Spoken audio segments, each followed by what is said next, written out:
atau gangguan psikiatri yang berhubungan dengan gangguan medis. Pada beberapa penyakit seperti misalnya pada penyakit ini, adik-adik ini mengira juga penyakit apa? Pasien ini mempunyai penyakit apa? Gangguan pada lambung atau misalnya gastritis seperti itu ya.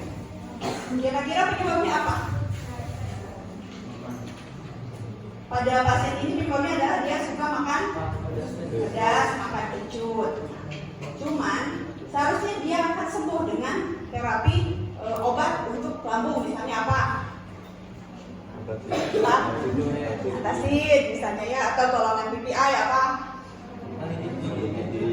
Atau golongannya ada omeprazole ya. Namun dengan terapi yang diberikan kepada pasien ini dia nggak sembuh nih. Ternyata kita harus mencari ada faktor lain nggak sih? Selain daripada faktor-faktor yang tadi, apakah obat, apakah makanan. Nah, ternyata ada faktor yang lain, yaitu faktor psikis.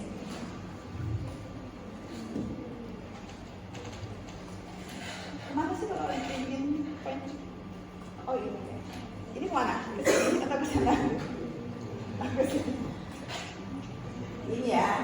Untuk CLP sendiri, CLP ini dipengaruhi oleh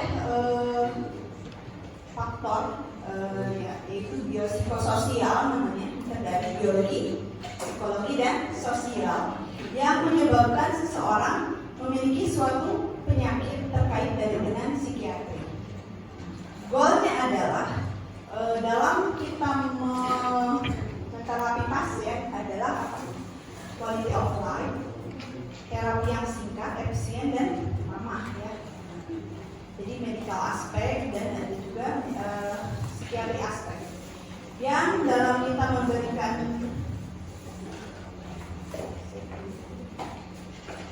medical service atau terapi kepada pasien harus berdasarkan prinsipnya. Faktor-faktor apa saja yang bisa menyebabkan seorang sakit? Ada faktor sosial, faktor psikologi, dan faktor biologi itu sendiri.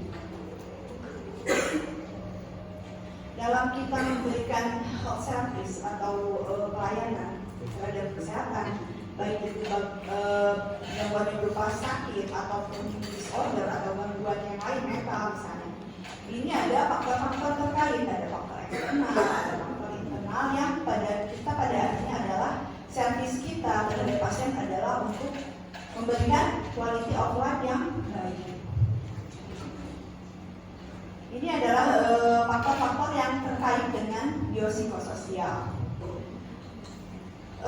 Penyakit itu bisa berupa acute illness atau akut atau yang kronik, bisa juga penyakit berdasarkan berhubungan dengan behavior atau perilaku, adanya nyeri, penderitaan, adanya gangguan mood, ada juga gangguan adiksi atau yang berhubungan dengan obat-obatan atau alkohol. Apa saja yang berperan pada seseorang sehingga dia menderita suatu penyakit itu tentu ada beberapa faktor. Di antaranya adalah faktor biologikal, tentu saja ada sampai ini belajar di kedokteran, tentu saja tahu di anatomi, fisiologi, patofisiologi sampai terjadinya suatu penyakit. Ada juga faktor psikologik, misalnya apakah ada stres, apakah ada yang terkait dengan psikologi ini, misalnya kekhawatiran atau adanya stresor tertentu yang sifatnya terhadap stresor mental. Dan juga behavior, perilaku seseorang menjadi sakit. Misalnya apa ya, hubungan dengan perilaku sampai orang yang berdasarkan penyakit tadi, misalnya behaviornya dia suka makan pedas, dia suka makan suka makan kecut. Kalau biologikanya tadi misalnya pada penyakit yang tadi apa? Infeksi misalnya Helicobacter kalau di lambungnya, atau misalnya adanya suatu ulkus gangguan biologi pada lambungnya, itu yang menyebabkan. Psikologikalnya tadi apa? Adanya stresor dari pekerjaan. Behaviornya tadi juga sama sosio-kultural atau ekonomi. Ini juga berpengaruh terhadap seseorang menderita suatu penyakit. Di antara stresor atau bagian-bagian daripada ini juga saling terhubung ya. Biologi terhubung juga dengan sosial, terhubung juga dengan behavior. Jadi mereka saling mempengaruhi. Nah, Ini kemarin udah ada yang bahas tentang psikoneuroimunologi ya, berarti ya, udah paham ya, dimana adanya suatu stresor dia pasti akan mempengaruhi sel-sel di otak, terutama di hipotalamus, yang pada akhirnya dia akan mempengaruhi pengeluaran hormon, baik itu CRH, tiroid, ya, atau hormon. Dan nanti pada target organnya ini akan mempengaruhi juga adanya suatu stresor, menyebabkan misalnya pada lambung juga meningkatnya peningkatan asam lambung. Ada kalau misalnya pada organ yang lain, misalnya pada sel atau pada ada yang lain menyebabkan peningkatan glukokortikoid, pada akhirnya nanti bisa menyebabkan diabetes misalnya. Atau pada LH-RSA ini dia akan mempengaruhi sistem reproduksi, misalnya orang dengan stres bisa menyebabkan mensnya nggak normal seperti itu. Atau bahkan misalnya adanya gangguan seksual, misalnya disfungsi seksual, bisa gangguan ereksi misalnya, atau gangguan arousal atau keinginan terhadap seks. Definisi berdasarkan ini Maslow dan Minkowski bahwa LCLD ini adalah subspesialis psikiatri yang secara intens melihat aspek dari kondisi medis lainnya, bisa berupa evaluasinya maupun diagnosis, juga terapi, prevensi, studi dan edukasi. Jadi yang skill yang harus dipunyai seseorang dokter itu untuk melihat adakah gangguan psikiatrik pada kondisi medis secara umum. Apa yang harus kita punya sebagai dokter? Kemampuan untuk melihat ada nggak histori ataupun riwayat dia menderita suatu penyakit psikiatrik sebelumnya. Kemampuan untuk recognize atau mengkategorikan simptom-simptom yang terjadi pada seorang dengan gangguan mental, misalnya ini lebih masuknya nih ke gangguan mental yang berhubungan dengan kecemasan, atau yang berhubungan dengan gangguan mood, misalnya pada depresi, pada bipolar, atau gangguan yang berhubungan dengan waham atau delusi itu pada pasien skizofrenia misalnya. Terus kita juga harus punya kemampuan untuk mengakses adanya suatu disfungsi neurologi. Jadi kan neuro sama psikiatri sebenarnya berhubungan ya, karena dia kan asalnya memang dari otak secara sentral. Terus ability to assess risk, kemampuan untuk resiko daripada suicide. Jadi seorang dokter harus bisa melihat apakah ada nggak orang-orang dengan gangguan mental itu memiliki resiko terhadap suicide. Bahkan misalnya orang dengan gangguan medis, misalnya gangguan lambung yang sudah sangat kronis, yang dia sudah putus asa dengan sakitnya sampai akhirnya dia mengalami suatu depresi, ada nggak resiko pada orang tersebut untuk pada akhirnya dia memiliki ide ini saya mati aja deh karena saya udah nggak tahan dengan sakit ini. Misalnya orang dengan stroke, orang dengan penyakit kronis, tentu akan ada kecenderungan dia pada akhirnya mengalami suatu depresi karena ketidaktahanan terhadap penyakit yang dia rasakan.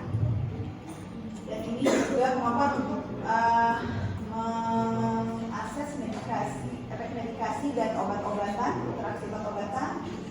Terus untuk juga bisa menginterpretasikan tes-tes psikologik, misalnya kan banyak ya instrumen-instrumen untuk melihat gangguan secara mental, misalnya kan ada pernah belajar yang MMSE itu salah satunya ya, itu untuk melihat psikologi, atau juga ada instrumen lainnya misalnya untuk melihat adanya depresi, misalnya HDRS, atau anxiety juga ada HMS misalnya. Terus ini kemampuan untuk memeriksa ada nggak interpersonal atau konflik. Jadi dalam suatu masalah mental, kadang-kadang ada masalah nggak orang ini keluarganya, ataupun ada nggak permasalahan hubungan interpersonal, atau adanya permasalahan di pekerjaan misalnya seperti kasus yang tadi. kemampuan untuk mengenali dan memanage stresor hospital. Jadi nggak cuma sifatnya yang dari luar, tapi orang dalam perawatan juga bisa aja dia mendapatkan stresor yang baru ketika dia berada dalam perawatan. Ya. Ini kemampuan untuk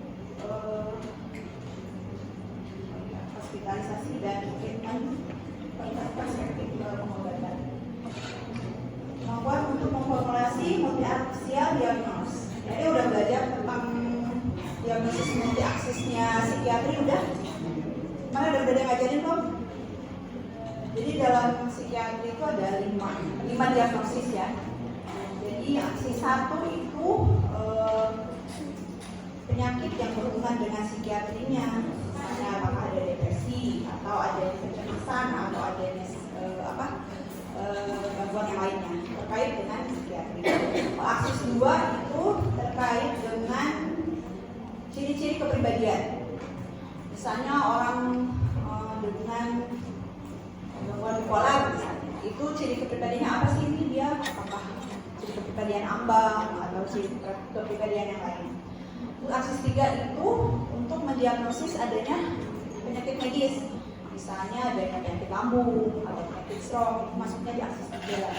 Kalau aksis 4 itu untuk melihat adanya stresor psikososial. Misalnya apa nih penyebabnya dia sampai sakit mental, misalnya tadi masalah pekerjaan atau masalah rumah tangga atau masalah kuliah. Dan aksis 5 adalah untuk penilaian global function, fungsi dia secara umum untuk menjalankan kehidupan dia sehari-hari. Misalnya orang dengan gangguan mental masih bisa sekolah enggak, masih bisa kuliah enggak, apa masih bisa kerja enggak, itu nanti adanya di aksis 5. Itu ada beberapa gap dari 0 sampai 100.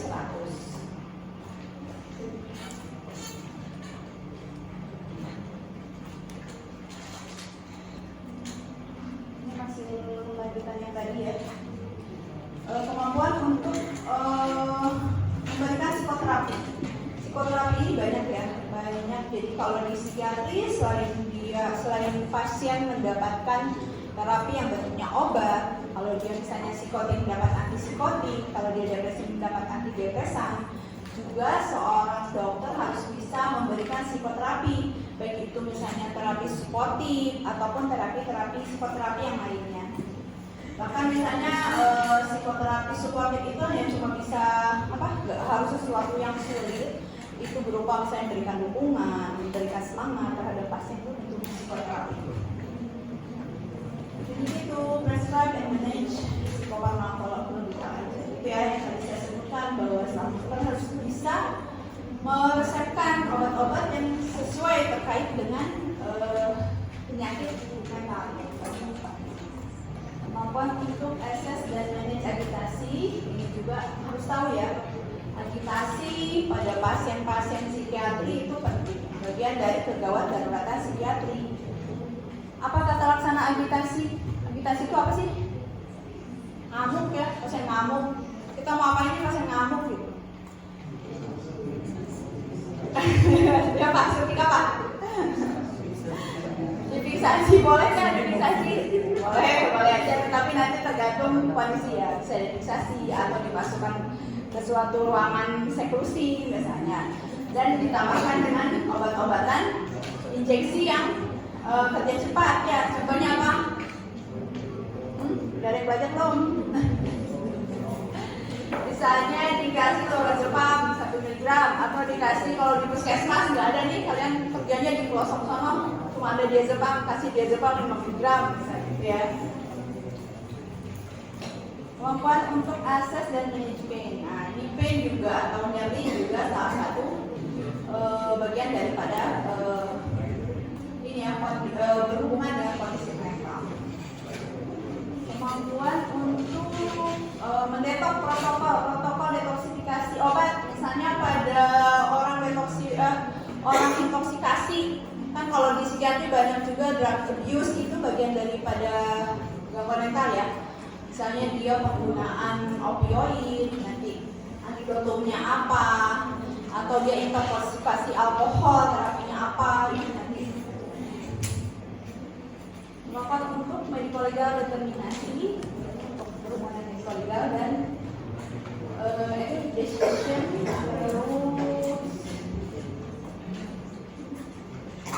supply sistem teori dan resolve konflik. Jadi harus bisa juga ya meredakan konflik yang terjadi pada pasien tersebut.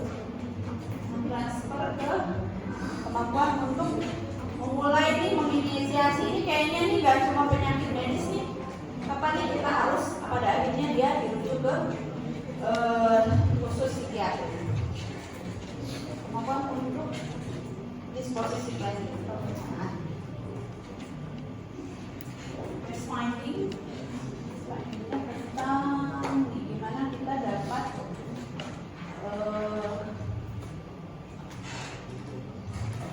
menentukan kasus.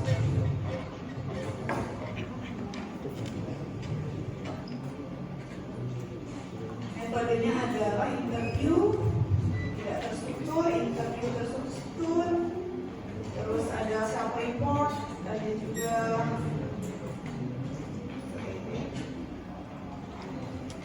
managing system case finding, menemukan kasus, manajemen sistem menemukan kasus pada psikiatri dan medis lainnya. Ini pada suatu pada akhirnya ini ya, nanti tujuannya adalah quality of life dan medical service. Nih, emergency, kriteria emergency pada CLP ini. Psikiatrik antecedent, apakah penyakit atau penyebab-penyebab yang menuju kepada gangguan psikiatrik, misalnya stresornya apa, kita harus tahu. Rehabilitasi juga bagian daripada emergency. Pikiran bunuh diri, ide-ide bunuh diri, percobaan bunuh diri, terus ini juga functional state atau gangguan kesadaran yang berhubungan dengan psikiatri. Terus atau kondisi psikiatrik yang berat, depresi, anxiety, shock, borderline state. Substitusi treatment, terapi pengganti untuk drug abuse, misalnya pada abuse pada opioid itu disubstitusi dengan terapi metadon misalnya.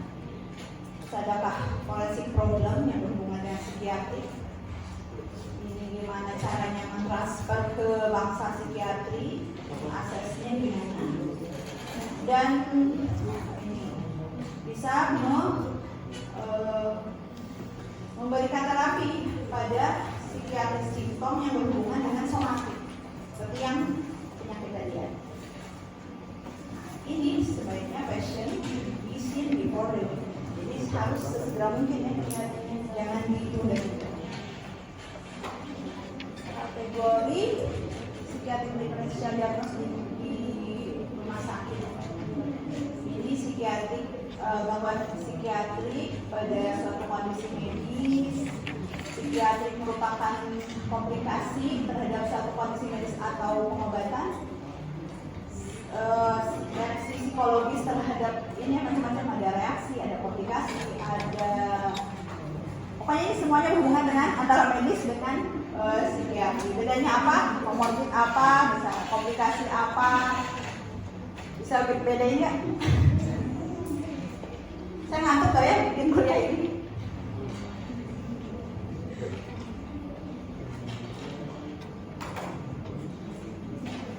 Ini udah jam-jam ngantuk. Bisa liburan dulu, ada yang bisa ngasih dulu apa gitu SBG biar nggak ngantuk.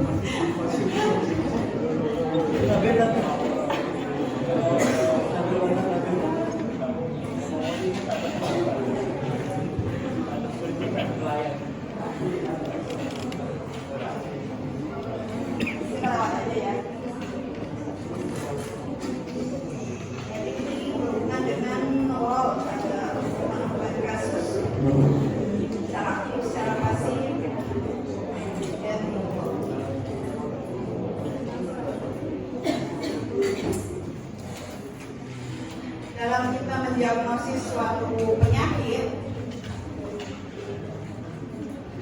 apa sih yang harus kita lakukan? Tentu saja yang pertama adalah apa? Dan kita menegakkan diagnosis itu apa sih? Ada apa aja? Anamnesis, terus pemeriksaan fisik, terus pemeriksaan penunjang. Ini sama ya.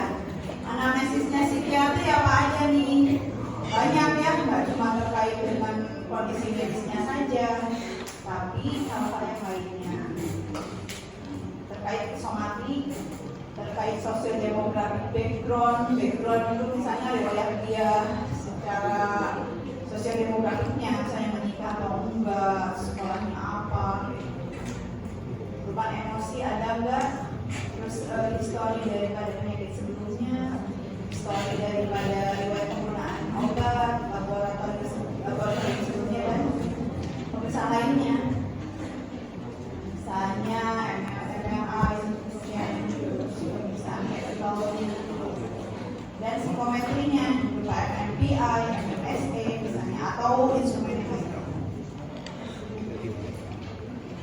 Ini adalah contoh-contoh penyakit yang berhubungan dengan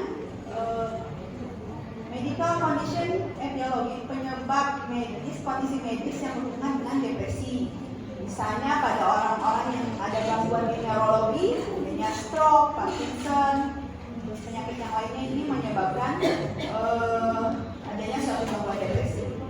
Bisa juga pada suatu kondisi kanker atau gangguan endokrin berupa ini hyperthyroidism, hypothyroidism, Cushing syndrome, Addison syndrome, hiperparathyroid, hiperprolaktinemia, dan medikasi atau obat-obat yang diberikan pada pasien juga bisa menyebabkan memicu suatu kondisi depresi.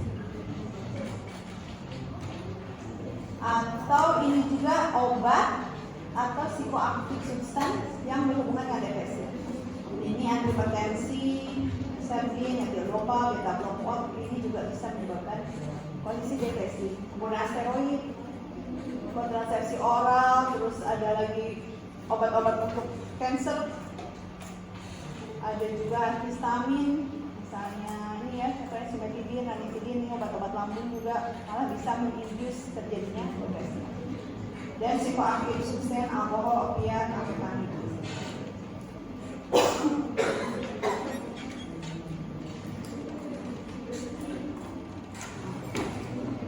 Intervention ini adalah step antara diagnosis dan treatment. Apa yang harus kita sampaikan adalah kita harus memiliki kemampuan untuk komunikasi, communication with patient, sehingga pasien dapat menerima terapi kita dengan baik.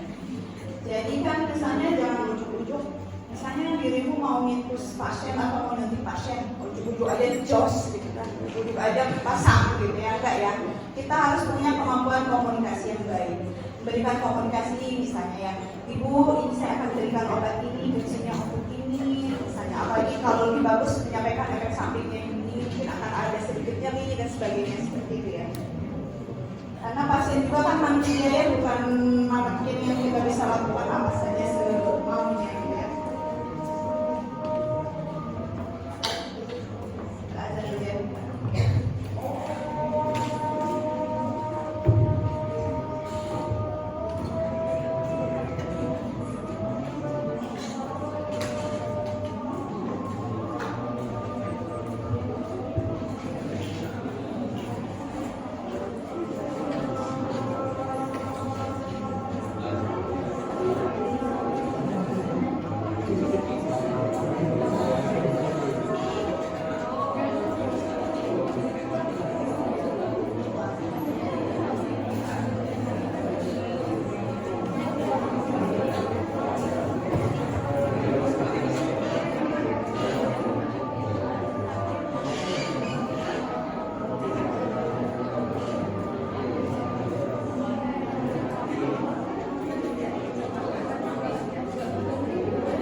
Pola di mana kita menanggapi keluhan-keluhan yang pasien rasakan. Harus ada feedback on the patient list atau impairment. Jadi ketika pasien melakukan sesuatu resiko atau adanya impairment terhadap pengobatan yang didapatkan, kita harus memberikan feedback.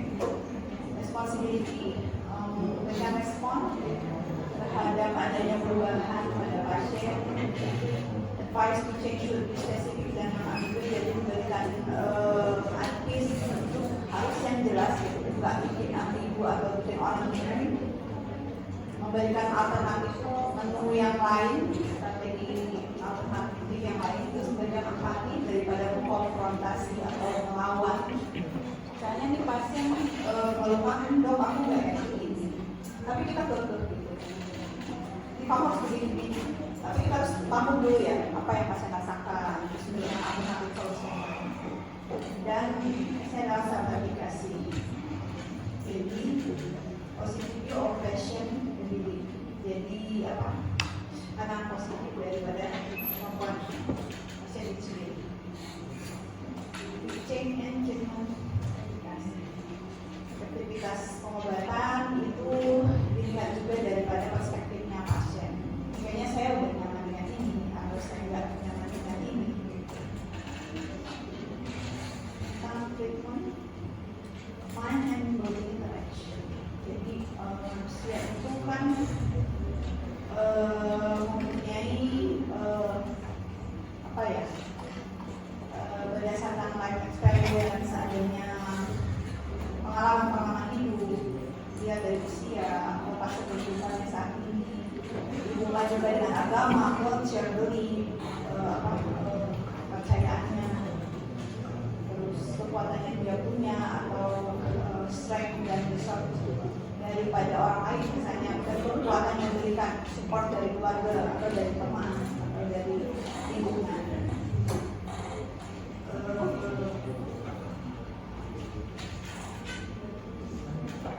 Prinsip-prinsip dalam memilih obat, kita lihat dulu efek pada medical problem klinisnya, terus efek terhadap penyakit yang mendasar ini, terus kita lihat juga side effect-nya dan interaksi dengan antar obatnya, oral atau dalam mendapatkannya, dan apakah dia akan mempengaruhi fungsi daripada hati atau jantung, dosis dan fungsinya itu akan mempengaruhi atau enggak. Terus biological matching, ini adalah faktor yang mempengaruhi adherence. Itu apa adherence artinya? Ketaatan terhadap obat. Jadi kan kadang-kadang pasien-pasien psikiatri itu dia diterapi sangat lama gitu ya. Kadang orang bosan dengan obatnya. Nah, ini adalah faktor-faktor yang akan meningkatkan ketaatannya. Insight daripada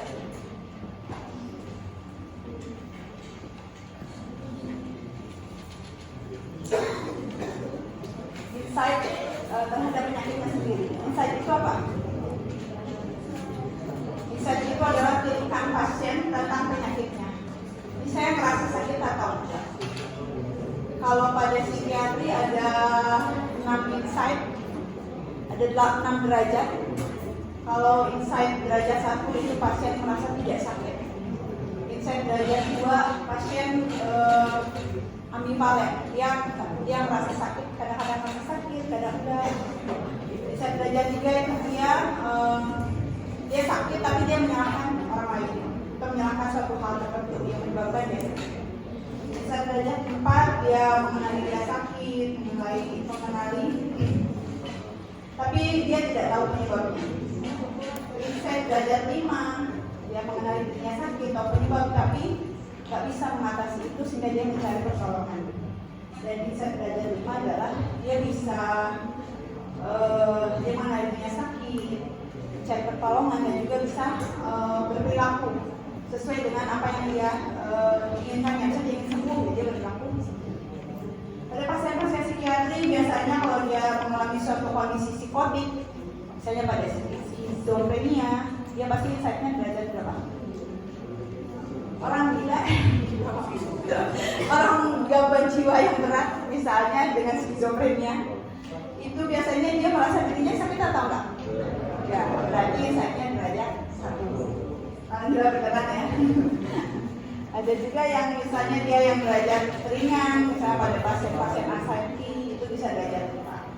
Nah, semakin insight-nya meningkat, itu otomatis ketaatan dia terhadap pengobatan akan semakin baik. Yang kedua adalah dia harus punya persepsi tentang seberapa berat dia sakit. Kalau dia mengerti, oh ini saya berat penyakitnya, otomatis saya harus taat terhadap pengobatannya. Dia juga harus tahu ini kemungkinan adanya kekambuhan atau enggak gitu. Jadi, nah sebagai dokter juga kita harus menjelaskan ini semua. Misalnya ya, ibu pasien ibu udah berat, kemungkinan akan ada kambuh, maka ibu harus menjalani pengobatan secara baik.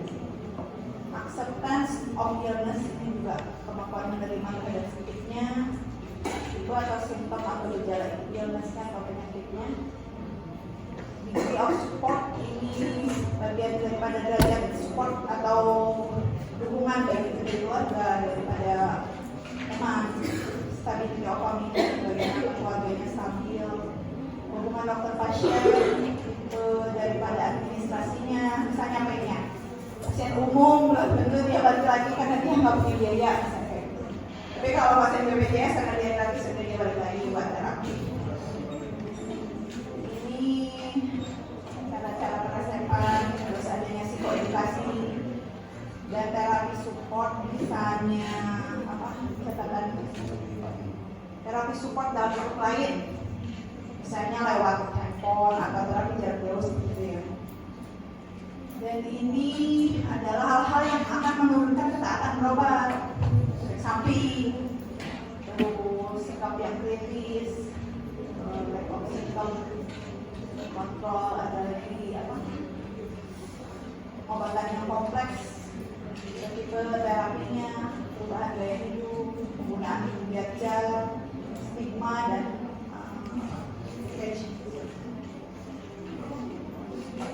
ini adalah jenis-jenis psikoterapi. Ada namanya dynamic psikoterapi, ada humanistic experience psikoterapi, cognitive behavior psikoterapi, dan electric and integration psikoterapi, dan masih banyak lagi psikoterapi yang lainnya nanti disesuaikan dengan kondisi pasien.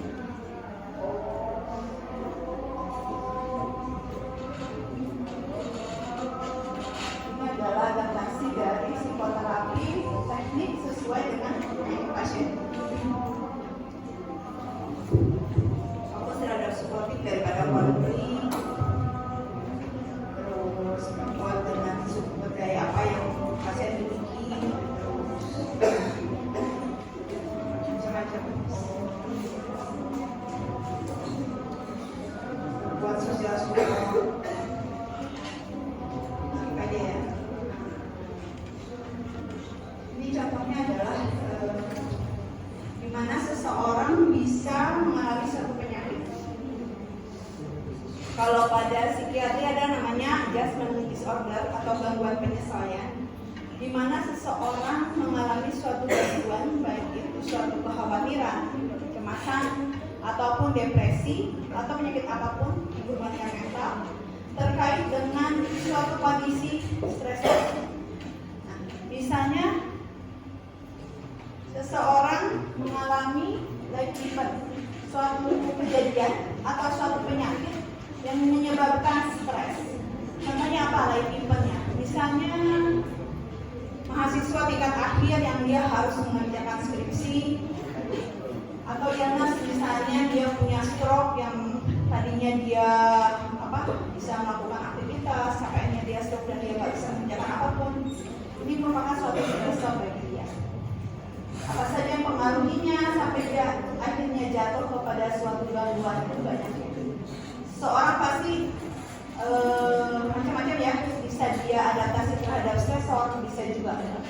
Nah, ini faktor-faktor kerentanan, bisa dari ciri kepribadian, terus previous experience atau pengalaman hidup sebelumnya, ada yang gangguan psikiatri yang menyebabkan orang beresiko jatuh terhadap suatu gangguan atau disorder.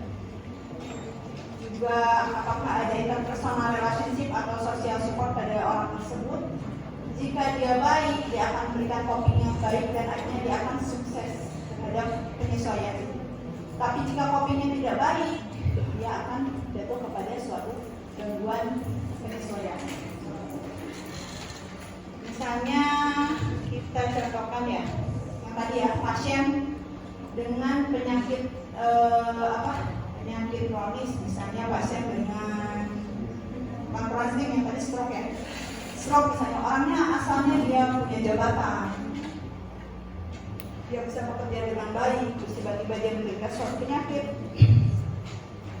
Ya kalau dia rentan, dia akan jatuh kepada suatu gangguan. Tapi kalau dia misalnya bisa beradaptasi, terus banyak juga support, sosial supportnya, misalnya keluarga, dukungan keluarga, itu menyebabkan dia akan mampu melewati itu semua, sehingga dia akan terhindar dari suatu gangguan depresi, misalnya cemas.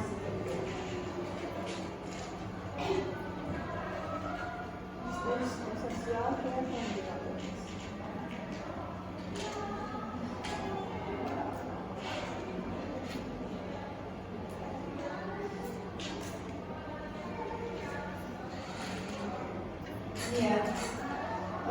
gimana psikososial, program psikososial terhadap pasien, penyakit pasien. Adanya suatu emotional support dari social environment pasien tersebut, terus adanya support juga dari terapisnya, dari para medis, memberikan psikoterapi dan juga farmakologi terapi. Ini hubungan antara psikofarmaka dan psikoterapi. Psikofarmaka memiliki efek yang berbeda dibandingkan dengan psikoterapi. Psikoterapi dan psikofarmaka efektif, tetapi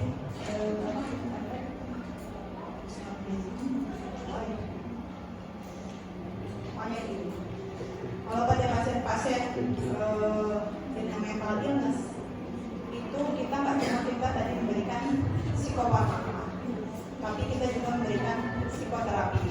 Baik itu yang ringan, misalnya cuma psikoterapi suportif, memberikan support. Ketika ada pasien misalnya, dok saya nyari ini nggak sembuh, masa sih gitu doang nyari, nggak boleh kayak gitu ya. Jadi kita harus memberikan psikological support, psikoterapi. Oh iya ya Bu, merasa tidak nyaman ya, bisa tidak nyaman, bisa tidaknya itu sajanya jadi jangan meremehkan, atau istilahnya kalau sekarang perasaan itu harus divalidasi ya, jadi jangan sampai diacuhkan, apapun yang dirasakan oleh orang lain harus divalidasi.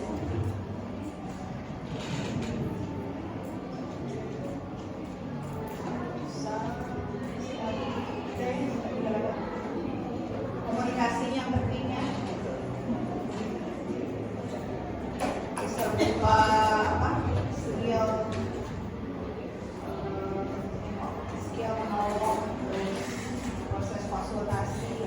guru mata departemen yang lainnya pemeriksaan. Jadi pada suatu pasien kita harus menggunakan interdisiplin kolaborasi baik itu bagian psikiatri sendiri atau interdisiplin antara psikiatri saya dengan bagian yang lainnya dan akhirnya memberikan integrasi pengobatan yang baik dan kolaborasi antar departemen. Selesai ya.